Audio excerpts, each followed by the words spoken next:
जो राम को लाए हैं हम उनको लाएंगे, जो राम को लाए हैं हम उनको लाएंगे। भारत में फिर से हम, भारत में फिर से हम भगवा लहराएंगे। धनुष को तोड़ के तुमने स्वयंवर जीता जैसे, मेरा दिल तोड़ के रघुवर क्या जाओगे तुम ऐसे। तो कहता हूँ कंधों से ऊंची छाती नहीं होती, धर्म से बड़ी कोई जाति नहीं होती। दीपक ही नहीं बचा तो बाती का क्या करोगे, हिंदू धर्म ही नहीं बचा तो जाति का क्या करोगे। प्रधानमंत्री ने मुझे पूछा हु इज ही, मेरे पास भोलेनाथ थे, बोले हु इज ही, मैंने you call him father, we call him grandfather. और मैंने उनसे एक निवेदन किया था कि भाई मैं सम्मानित तो हो जाऊंगा, लेकिन मैं आपके पार्लियामेंट में हनुमान चालीसा गाना चाहता हूँ। पार्लियामेंट में पहली बार। ऑस्ट्रेलिया में कन्हैया मित्तल भजन गाने नहीं आ पाया, तो उसके चलते उन्होंने फिर उसके बाद जो हमने वहाँ कार्यक्रम किया तो वहाँ का पूरा हिंदू संगठित हो गया। 12,000 लोग, कैन यू इमेजिन मनीष भाई, 12,000 लोग ऑस्ट्रेलिया की धरती पे सड़कों पे बैठ गए लोग। लेकिन अभी हमें इतना अच्छा महसूस हुआ वहाँ पार्लियामेंट में खड़े होके, मैंने उनसे जय श्री राम भी बुलवाया सबसे। तो वहाँ के कई ऑस्ट्रेलिया में जय श्री राम, ऑस्ट्रेलिया में लोग जानना चाहते हैं कि आपने किस तरीके से हनुमान चालीसा ऑस्ट्रेलिया के सदन में सुनाया था। देखिए ऑस्ट्रेलिया के सदन में मुझे दूर से इशारे होते, थोड़ा धीरे गाइए। वहाँ के अंग्रेज मुझे इशारा कर रहे थे थोड़ा स्लो स्लो स्लो, लेकिन हम उतरे ही तेज हुए जा रहे थे। 6 दिसंबर को हमने वो गाया। और 6 दिसंबर को ही क्यों गाया आपने? मालूम नहीं, 6 दिसंबर को मुझे बाद में पता लगा कि उस दिन शौर्य दिवस होता है। जब बाबरी मस्जिद पर भगवा गाड़ा गया था, ये वही दिन था। इस बार किसकी सरकार? इस बार किसकी सरकार? इस बार भगवाधारियों की सरकार, एकदम गारंटी। Guarantee guarantee guarantee. एक कहावत है, कभी कभी भगवान को भी भक्त की जरूरत पड़ती है, और अगर आप भगवान के लिए एक काम करेंगे, भगवान आपके लिए सैकड़ों काम करते हैं। कुछ लोग इस बात को मानते हैं, कुछ लोग इस बात को नहीं मानते हैं, लेकिन उसका जीता जागता उदाहरण हमारे साथ अभी है कन्हैया मित्तल भैया। नाम तो इनका सुना ही होगा आप लोगों ने। खाटू श्याम मंदिर, जिसके बारे में मैंने सैकड़ों वीडियो में बोला। एक बार मैं राजस्थान गया था तो इन्होंने फोन कर दिया, वहां पे जाके मैं दर्शन किया था। फिर वहां के लोगों ने बताया कि खाटू श्याम मंदिर तो पुराना है, लेकिन दुनिया के पटल पे लाने वाला कन्हैया मित्तल नाम है। और इनके वजह से आज सीकर में कम से कम 50,000 से ज्यादा लोगों को डायरेक्ट जॉब मिला है, और 5 लाख से ज्यादा लोग डायरेक्ट और इनडायरेक्ट जॉब करते हैं, रोजगार करते हैं। अभी इनके स्टूडियो में हूँ चंडीगढ़ में, इनके घर पे आया था, मिलके अच्छा लगा, और ये अभी स्टूडियो लेके आए हैं। तो इनसे कुछ गाना हम लोग सुनेंगे भगवान की भक्ति वाला, और कुछ बातचीत करेंगे जो आज तक किसी ने नहीं किया होगा इनसे। तो सबसे पहले आपका स्वागत है। बहुत बहुत धन्यवाद मनीष भाई, और आप चंडीगढ़ आए हमारे लिए बहुत गर्व की बात है। पहला सवाल मैं आपसे पूछ रहा हूँ कि आखिर खाटू श्याम ही क्यों, और कब गए, कैसे गए, और भगवान ने आपके ऊपर किस प्रकार से आशीर्वाद बनाया? देखिए खाटू श्याम जी इस कलयुग के तारनहार देवता हैं। 7 साल की उम्र में मैंने भजन गाना शुरू किया, आज 26 साल मुझे भजन गाते हो गए। उस समय सोचता था कि जिस देवता को मैं मानता हूँ उस देवता को दुनिया माने, क्योंकि जो उनकी शक्ति है वो दुनिया तक पहुँचनी चाहिए, वो धाम का चमत्कार दुनिया तक पहुँचना चाहिए। उसी के चलते हमने बाबा का प्रचार करना शुरू किया चंडीगढ़ में। करते करते चंडीगढ़ से बाहर निकलने लगे। आज भी यही मकसद है कि मैं पहुँचूं ना पहुँचूं, मेरा बाबा पहुँच जाए, लोगों का काम बनाए। क्योंकि धरती पर एकमात्र सनातन धर्म में एक मंदिर ऐसा है जिसके बाहर लिखा है हारे का सहारा बाबा श्याम हमारा। पहले 3 शब्दों में हारे का सहारा, आदमी अपना दुख भूल जाता है, और फिर बाकी के 3 शब्दों में उसे अपना कोई मिल जाता है, जिसे वो बाबा श्याम हमारा कहता है। और मुझे लगता है कि बिहार और उत्तर प्रदेश के लोग जो इस धाम से वंचित थे, अब काफ़ी तादाद में खाटू श्याम जी आ रहे हैं। मैं उनका दिल की गहराइयों से धन्यवाद करता हूँ। मैं कुछ परियोजना में हूँ कि जो भी वहाँ पर आए तो उसको व्यवस्था मिल सके उचित, तो उसी के लिए कुछ करने जा रहा हूँ। भगवान साथ देंगे तो करेंगे। भगवान आपके साथ हैं तभी तो कन्हैया मित्तल आज पूरे भारत में भजन गाने वालों में से नंबर 1 है। हालांकि बहुत सारे गायकों का ये सपना होता होगा कि कन्हैया मित्तल जिस मुकाम पे पहुंचे उस मुकाम पे पहुंचे, लेकिन इन्होंने सिर्फ भजन गा के इस मुकाम पे ये पहुंच गए। योगी जी के साथ मंच साझा करना, मोदी जी के साथ मंच साझा करना, देश के अनेकों बड़े नेताओं के साथ मंच साझा करना। एक गाना है आपका जो राम को लाए हैं हम उनको लाएंगे, ये आइडिया आपके दिमाग में कब आया? देखिए, ये मेरा मानना हुई है वही जो राम रची राखा। 2021 में मुझे याद है 6 दिसंबर को मेरा छत्तीसगढ़ में कार्यक्रम था और मैं रायपुर में राम जी का बहुत बड़ा मंदिर बना है एयरपोर्ट से निकलते ही। तो किसी ने कहा कि वहाँ दर्शन करते हुए चलते हैं। मैं ठीक है चलो, दर्शन किया और देखिए मुझे नहीं पता था, सब कुछ राम जी ने रचा। दर्शन किया तो मंदिर के बाहर कुछ लोग बात कर रहे थे चाय पे, देखो हम राम जी को ले आए। चाय वाला बोला देखो हम राम जी को ले आए।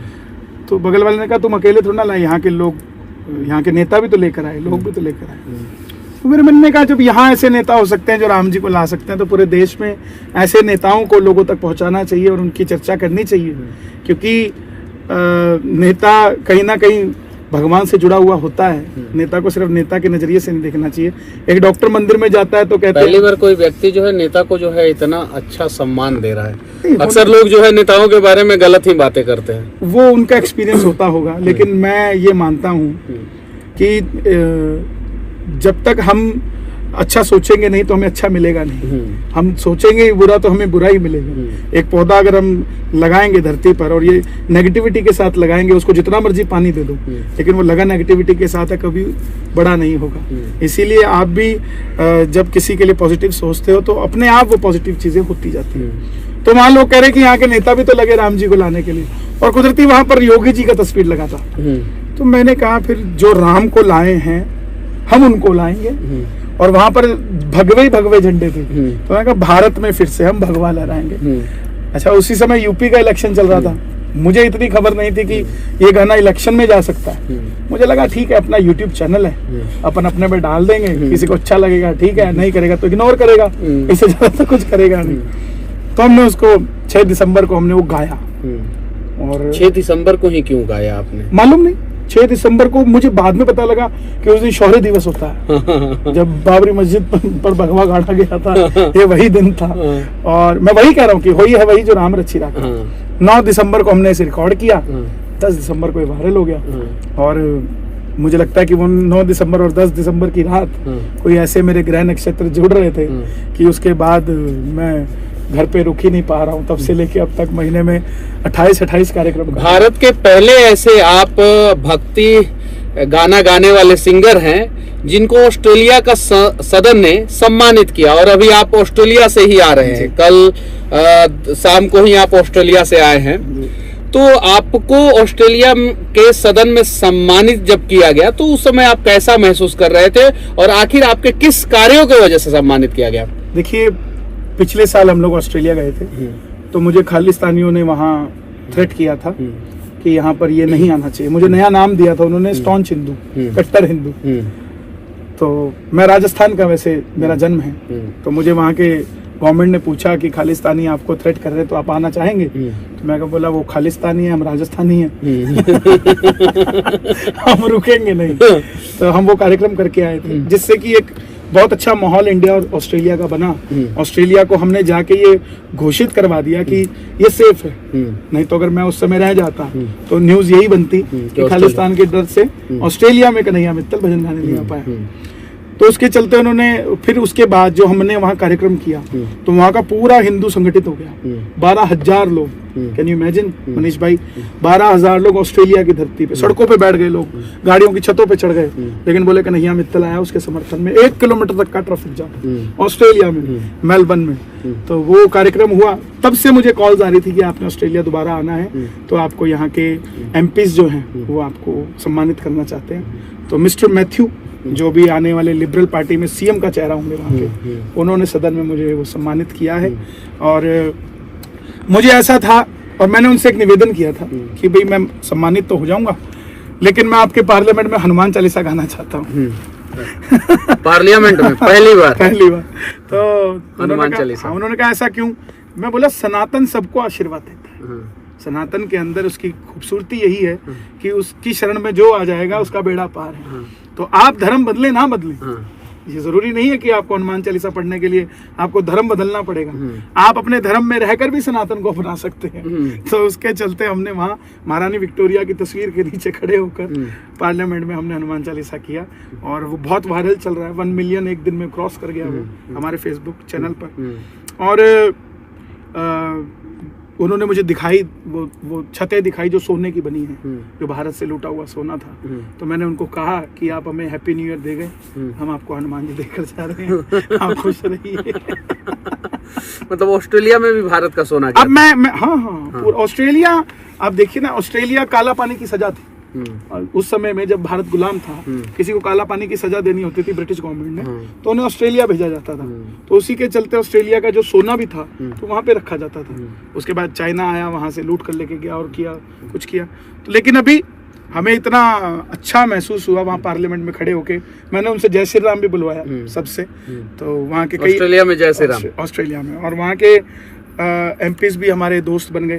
पहले भी एक अच्छा, आप वो जो राम को लाए हैं हम उनको लाएंगे, वो गाना सुना सकते हैं? बिल्कुल सुना सकते हैं, क्यों नहीं। ये तो हमें कहीं चौक चौराहे पर भी गाने को कहेंगे तो वहाँ भी गा देंगे, क्योंकि ये हिंदुओं को संगठित करता है। और मैं तो कहता हूँ, कंधों से ऊंची छाती नहीं होती, धर्म से बड़ी कोई जाति नहीं होती, दीपक ही नहीं बचा तो बाती का क्या करोगे, हिंदू धर्म ही नहीं बचा तो जाति का क्या करोगे। तो उसी के चलते हम लोग जाति पाति के विरोध में काम करते हैं कि हिंदुओं को संगठित होकर काम करना चाहिए। एक ईस्ट इंडिया कंपनी थी जो हिंदुओं को बांट के चली गई, राज करके चली गई। अब एक नई आई है जिसमें राहुल गांधी जी कहते हैं कि सबकी जनगणना होनी चाहिए कि यादव कितने हैं, ब्राह्मण कितने हैं, बढ़िए कितने हैं। लेकिन जब जब सनातन को चुनौती मिलती है तो अयोध्या के अंदर 25 लाख दिए जलाए जाते हैं, जिससे लोगों को पता लग जाता है कि अब चेक करो 25 लाख दिए ब्राह्मण ने कितने जलाए और यादव ने कितने जलाए। तो उसी के चलते ये गीत बड़ा लोगों को हृदय में प्रवेश किया है। मैं सुना देता हूँ आपके चैनल के माध्यम से।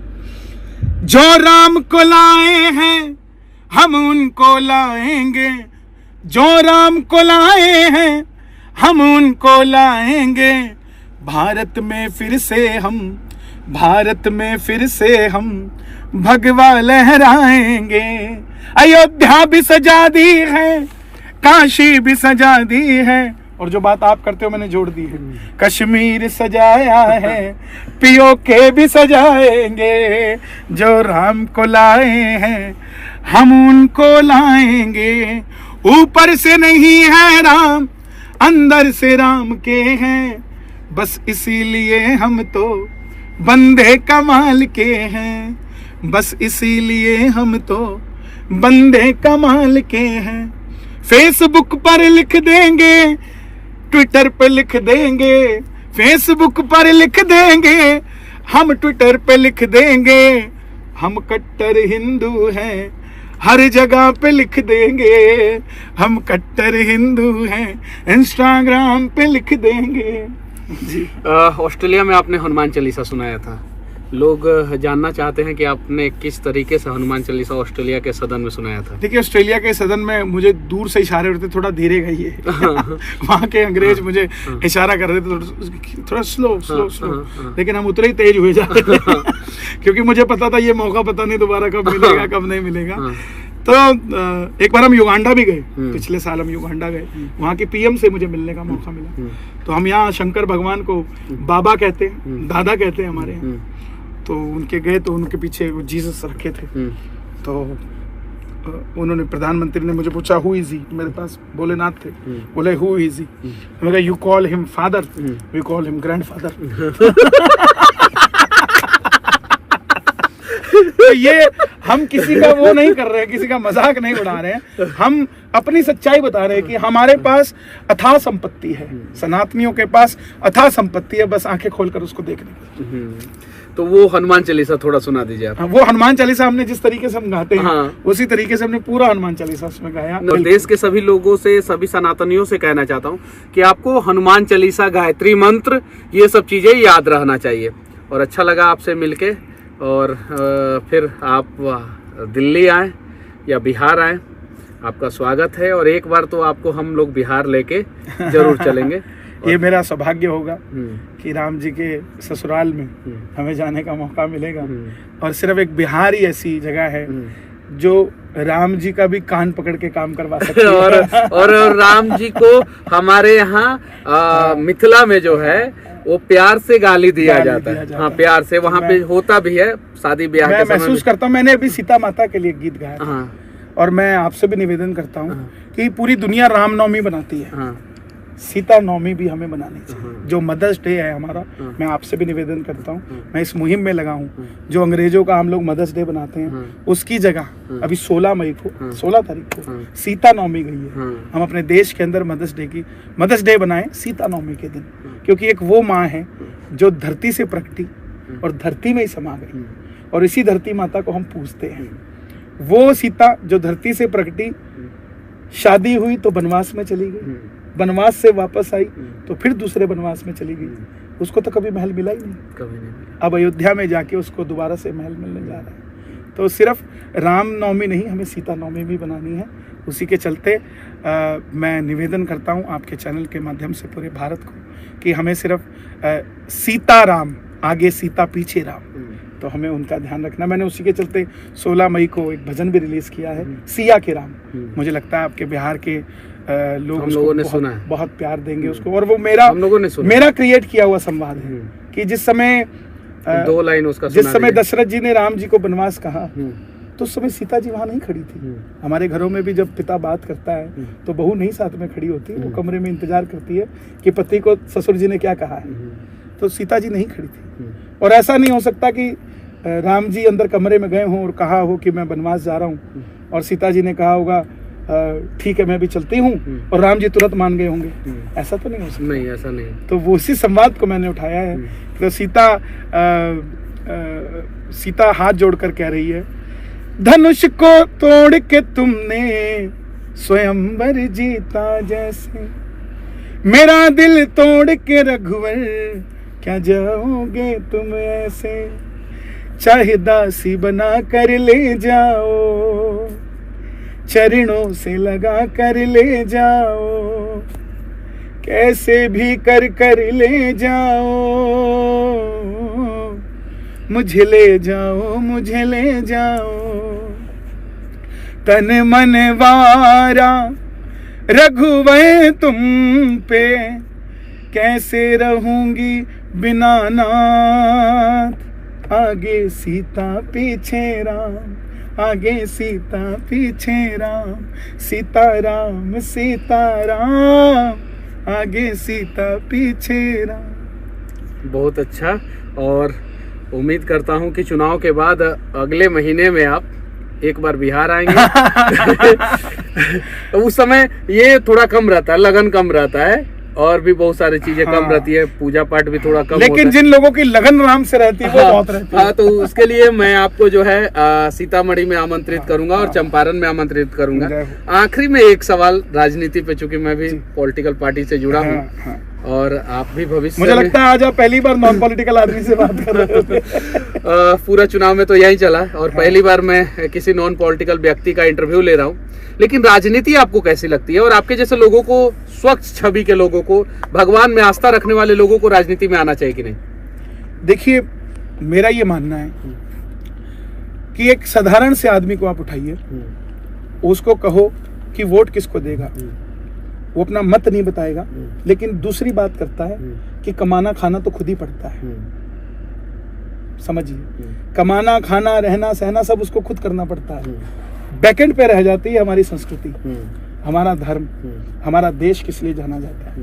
तो मुझे लगता है कि जो लोग हमारे सनातन धर्म को बचाने के लिए, आप देखिए इतनी सारी कंट्रीज हैं क्रिश्चियंस की हैं, इतनी सारी कंट्री मुस्लिम की है, एक भी हिंदू राष्ट्र नहीं है। क्यों नहीं है? क्योंकि भारत जैसी धरती कहीं और है ही नहीं, यहाँ से अच्छा कहीं नहीं है। तो मेरा यही मानना है कि जो हमारे धर्म की रक्षा कर सके, धर्मो रक्षति रक्षिता है, जो धर्म की रक्षा कर सके ऐसे लोगों को आगे आना चाहिए। और मुझे भी कहीं जरूरत पड़ी खड़े होने की, जहाँ धर्म के लिए मुझे खड़ा होना पड़ा, तो मैं खड़ा हो जाऊंगा। मुझे इस बार किसकी सरकार? इस बार किसकी सरकार? इस बार भगवाधारियों की सरकार, एकदम गारंटी। Guarantee guarantee guarantee. चलिए, तो राहुल बाबा, आपको पता चल ही गया होगा कि इस बार भगवाधारियों की सरकार आने वाली है, और ज्यादा राजनीतिक बातें हम लोग नहीं करेंगे। भविष्य में हम लोग कन्हैया मित्तल जैसे लोगों को राजनीति में जरूर देखेंगे। बाकी हमारा ये प्रयास और इनकी ये बातें और इनका गाना ऑस्ट्रेलिया में इनका सम्मान, हनुमान चालीसा ऑस्ट्रेलिया के सदन में, और युगांडा के पीएम को आपके फादर है और हमारे ये ग्रैंड फादर हैं। ये सारी बातें जो है कैसी लगी कमेंट करके जरूर बताना, और कन्हैया मित्तल जैसे लोगों को सपोर्ट करना, क्योंकि ऐसे लोग जो है साफ सुथरा गाना गाते हैं और साथ ही साथ भक्ति गाना गाते हैं। ऐसे लोगों की ज़रूरत है हमारे समाज को, हमारे देश को। जय हिंद।